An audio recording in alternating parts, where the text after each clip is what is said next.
less than 10 years ago, the Alfa Romeo 4C was a concept car that rolled out in front of the crowd at the Geneva Motor Show. It was voted Most Beautiful Concept Car of the Year by Auto Bild magazine. In 2014, that concept became a reality when the Alfa Romeo began shipping to the United States. Today, we're going to take to the streets and the back roads of Louisville, Kentucky in this 42-seater and let you know how you could be enjoying this very car. And we're getting started right now.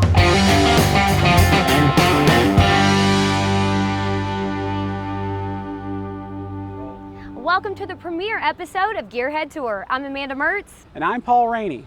And our co-host Clutch should be around here somewhere. Where is he? Where is he? If you love all kinds of cars and trucks like we do yourself a favor and hit the subscribe button. Be sure to click the bell so you get notified when we post new content. The Alfa Romeo 4C is a two-seat sports car of Italian descent. This version is the coupe, which is no longer available to purchase new. Now these Alfas are mid-engine, rear-wheel drive sports cars, and they're built in Maserati's plant in Modena, Italy. Now we're glad this car made the trip from Europe to the States because now we have a chance to take this baby supercar for a drive. Like Paul mentioned, the coupe version of this car is no longer available.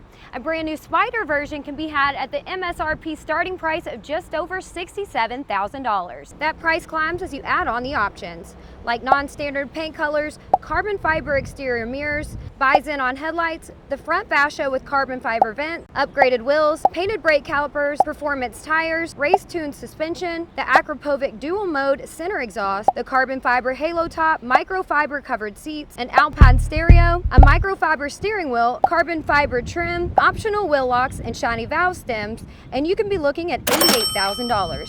And don't forget, you can go ahead and pick up protective paint film, an Alfa Romeo car cover, and an official Alfa Romeo battery charger, and the total ticks up to just a bit over $90,000.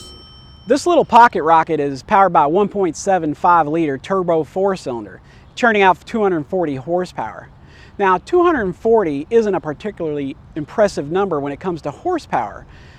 However, when the car weighs just over 2,000 pounds, it's enough to propel the 4C 0 to 60 in 4.2 seconds with a top speed of around 160 miles an hour.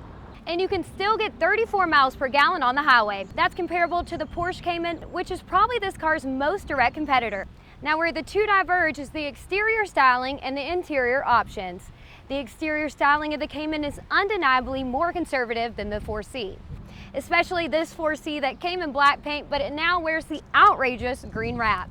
What do you guys think? Is it an improvement of the stock black? Let us know in the comments. In the stark contrast to the exterior, Alfa opted for a much more Spartan approach when it comes to the interior. As a matter of fact, don't expect a lot more than a couple of seats and a steering wheel. Now there are two schools of thought here. One is that the 4C utterly fails to compete with comparable cars in interior appointments. The other is that the 4C is a throwback to a classic without all the distractions of modern gadgetry and doodads like a glove box or padded seats. Enough talking. I say we take it for a ride. You ready, Paul? And as if on cue, Clutch has arrived.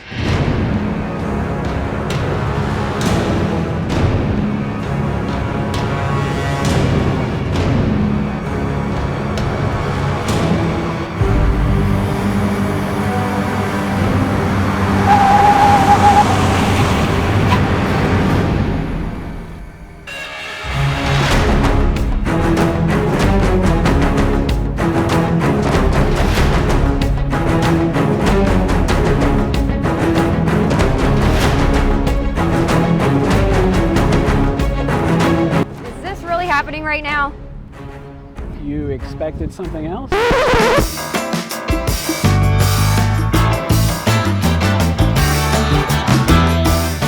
About time you got here. Where you been?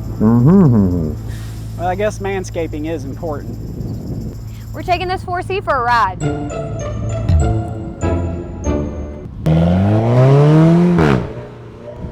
You think he's coming back? I think he's coming back. While I've got some time here to myself, I guess I'll take an opportunity to tell you a little bit about Gearhead Tour. We're a channel on YouTube, obviously, and we travel around the country We are on a mission to take a look at some really cool cars out there, some really cool events. We travel around, we go to these places, events, conventions, car collections, wherever we can go, and try to bring those stories to you. We meet some really cool people along the way. We see some really cool stuff. We're going to show you, how we do these things. How can you go to these events? How can you get access to some of these cars and see these cars or even drive these cars? This Alfa Romeo, which is not here anymore, we picked it up off of a website called Turo.com. And Turo is a website that is kind of like the Airbnb of cars. You just go on there, people have their cars on there. This car happened to belong to a guy named Ramon. Clicked on the links, and next thing you know, we're driving his Alfa Romeo around the city of Louisville, Kentucky. And speaking of Alfa Romeos, I think I hear our friend approaching. It's about time. I hope you put gas in it. Mm-hmm.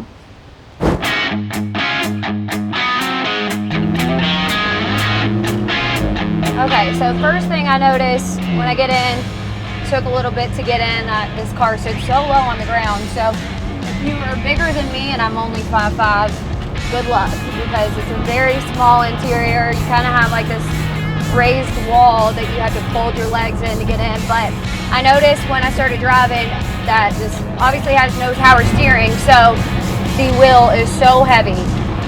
But I'm telling you, when you hit accelerate, the car, it has speed. So the car is not the easiest thing to get into. Maybe for Amanda, who's younger, thinner, has probably performed some kind of exercise in the last 3 to 5 years, unlike me. The door sills are really wide, and you just sort of have to fall into the car. And there's really just, for me, no graceful way to make it happen. And then I've got to sort of cram my foot in here and get into the seat. The interior is actually nicer than I expected. The seats, bucket seats, I like the red leather. They're not as comfortable as I thought they would be, but this is really just for speed. So taking a cruise down to Louisville, Kentucky, if you're on the roads, watch out because it's a little scary. Now that I'm in the car, it feels like I'm encased in a can of Vienna sausages. I'm just kind of really crammed in here. I'm a bigger guy, so this car is very small. It's a tight squeeze for me. And it's going to take every bit of skill that I have to get back out of this thing. Now, luckily for me, I have our production intern, Sam, standing by to help hoist me out of this car. It's going to be like one of those medical shows where they have to cut down the wall to get the fat guy to the hospital. Yeah, the console area of this car is actually really surprising because as nice as it looks on the outside, you get in and it's very basic. It's got these 3 dials here in the middle for your AC. It's just very old school, to be honest with you. And then it's got these like 4 dials of 1 neutral, reverse, AM. I'm gonna go ahead and say that's for Amanda Mertz. I feel like it's not necessarily a city car though. This is definitely a car you want to take on the back roads and really just pedal to the metal and just drive it for what this car is, and it's just a sports car.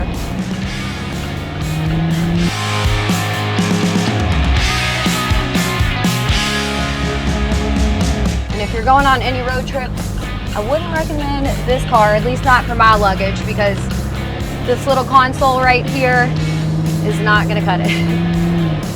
And another thing to note is that the windows, as far as visibility, you get that from the front and the side, but I don't know if you all can tell, the back windshield is basically non-existent. So if we were to parallel park this car, which you probably don't want me to, probably wouldn't go so well. I mean, you can't see anything.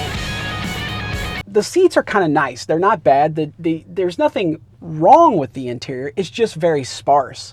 It's made more for, it's just more utilitarian. It's got a lot of plastic to it, honestly. The interior, like I said, is pretty basic. I think this is really just built more for show on the outside. It definitely turns heads, but it's super weird because it's so low to the ground. I feel like even regular cars look like monster trucks right now. It's very different. I drive an SUV, so I'm used to just sitting a little higher. This is definitely a lot lower than I'm used to, but I was kind of concerned whenever I was driving straight on these downtown roads that we would come to a pothole or any speed bump, and because it sits so low to the ground, I thought it might rub, but it really doesn't. It drives really well. But like I said, I would definitely take this car on a back road, send it. Now, once you're sitting in this seat, you feel like you are just about sitting on the ground. It's very low. It's practically go-kart low. You'll find that the rear visibility is basically non-existent. And this Alfa Romero is definitely a head turner. I don't know if it's the lime green, I don't know if it's a girl driving it, but it's getting a lot of attention downtown right now.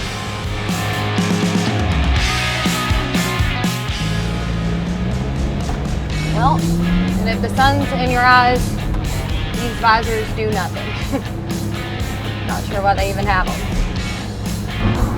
And it's still crazy to me that the engine is in the back and there's a spot where the front hood looks like it opens, but it actually doesn't. So that's super weird. And I always wondered, because the engine's so close to where the trunk space is, like, if you have groceries and stuff, like, what if you have ice cream? Is it gonna melt before you get home? That's a priority for me before I'm looking to buy a car. Now, even though I've mentioned a phone book's worth of complaints about the 4C, I'm willing to forgive some of those shortcomings once the car gets moving. This car is definitely not made to be driven in downtown traffic. It really needs to just be like taken out to a back road where you can just send it. Ooh, all right! Wow! Woo! All right. The lack of power steering in this car really gives you a sense of connectivity to the road. It's incredible. You don't get this in the average car.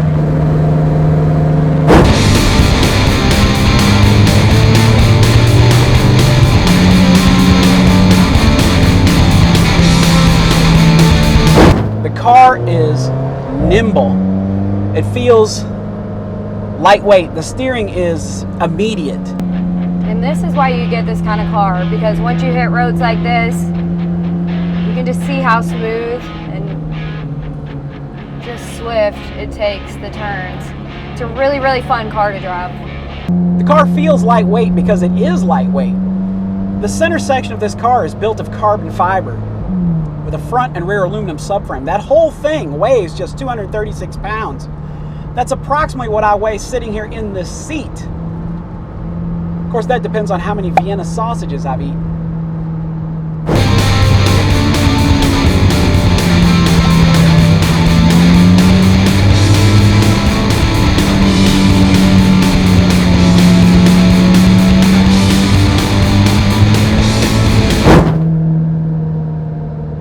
There is an obvious rigidity to the car.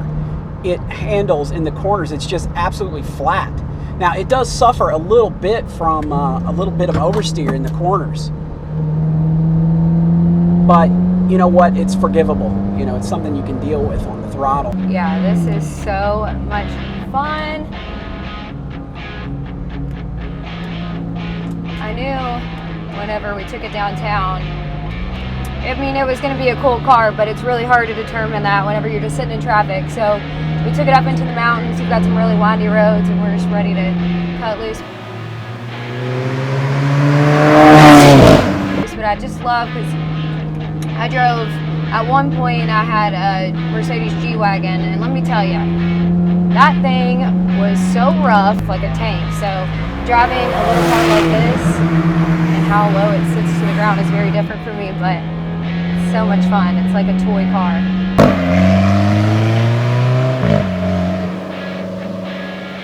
Now, you might notice that at low speeds, the dual clutch transmission is a little bit, I don't know, clunky, but when you really, really put the car to the test, you know, it's unnoticeable. You know, getting back to the interior for a moment, there is a telescoping steering wheel, which can add a little bit of comfort to your arms. I find it to be pretty comfortable. Instrument panel right where you need it, has pretty much everything you need to know. I might like to configure it differently when I was in race mode. It actually shows me an accelerometer. I'd rather maybe be able to see the oil temperature or something else when I was in that mode, but that might be something that's able to change in the settings. I don't love the 2-spoke steering wheel, even though it does have this really nice Alfa Romeo emblem right in the center. And if we can, let's just talk about that emblem for a moment. I don't know if you've ever looked at the Alfa Romeo logo, but it's quite interesting. On the left-hand side is a red cross, which is symbolic of the city of Milan, which is the hometown of the Alfa Romeo. On the right-hand side, on the other hand, is what's called a biscione, or a grass snake. And the grass snake is swallowing a small child. And that's not weird. I still can't get over how low it sits to the ground. I mean, honestly, I'm driving by mailboxes and I'm not even taller than those. But there's really no issue on like bottoming out around the corners.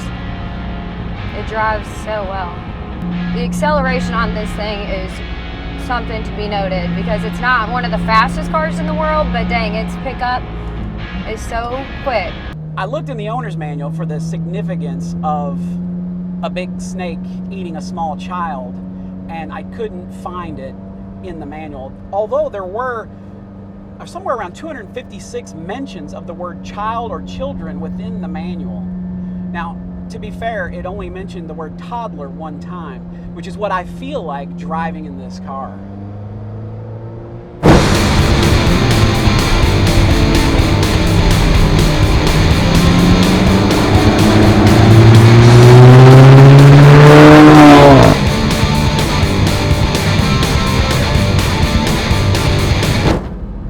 Back to the interior, I know a lot of people will complain about this cup holder. You know, they say it's not really adequate for holding anything, you know, a bottle of water or anything. And I think that's because people have mistaken this indentation for some time as being a cup holder, when it's actually a space for holding your Vienna sausages. And with the speed that it has, you definitely don't want to run into any cops around here. With the color lime green, you definitely stand out. So you just gotta watch for the cops. You just love the little fart that this car gives out every time it shifts.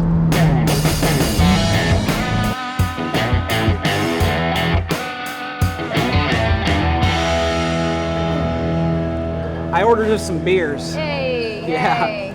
So, what's your overall impression of the 4C? Yeah, I really loved it. I think it's a fun car to drive, and kind of once you get in there and you feel how fast it is, you kind of forget about those like minor complaints with the interior. Yeah. Clutch is right. It is a super fun ride. It really is. All right. Yeah. It's like you said, Amanda, the interior is like really minimalist, but the outside of the car looks like something that would cost $200,000, and it's really totally exotic. So, to the 4C. Yes. Cheers.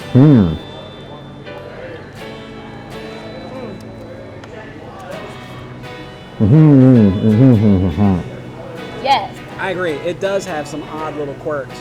I found it incredibly weird that there's an entire body panel in the front that looks like a hood with all the panel gaps all the way around, and yet it doesn't open. Yeah. It's even more odd that there actually is something under there. It's like the windshield washer reservoir is under the hood, yet the hood doesn't open. And then you have to, unscrew the 4 screws? Right, unscrew the weird little panel. Yeah, lift the cover, which is beneath the windshield, and then use some little weird tube thing to get it out. Yeah, it's a little bit complex. It seems Yeah. like they could have just put a hinge on there. For sure. Yeah. What about the trunk? I mean, there's a safety release in there. Who's going to climb inside that trunk? That trunk, I couldn't fit my wallet in that Little trunk. leprechaun or something. Yeah, right. Yeah, maybe it's one of those kids they keep talking about in the owner's manual. Yeah. See. Yeah. All right, who's driving the 4C to Cars and Coffee tomorrow? Me. Haha. Rock, paper, scissors? Yeah, best out of three. Yeah. Rock, paper, scissors, shoot. That's it. Clutch is driving.